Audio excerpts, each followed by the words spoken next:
அல்லாஹ்வின் நல்லடியார்களே, பெரியோர்களே, அன்புக்குரியோர்களே, அல்லாஹு தஆலா மனித படைப்பை சிறந்த படைப்பாக படைத்திருக்கின்றான்.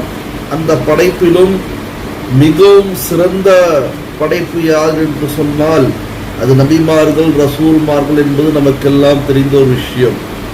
குறிப்பாக சில நபிமார்களுடைய பரம்பரையை பற்றி நாம் பார்க்க இருக்கின்றோம்.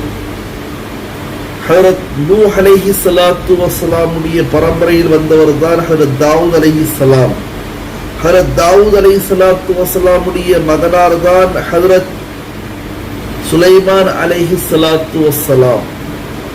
அவருடைய பரம்பரையில் வந்தவர் தான் ஹஜ்ரத் அய்யூப் அலைஹிஸ்ஸலாத்து வஸ்ஸலாம். இந்த பக்கம் பார்த்தீங்கன்னு சொன்னா ஹஜ்ரத் இப்ராஹிம் அலைஹிஸ்ஸலாத்து வஸ்ஸலாம் அவர்களும் அவருடைய மகனாக இருக்கக்கூடிய இஸ்மாயில் ஜபீஹுல்லாஹ், இன்னொரு மகன்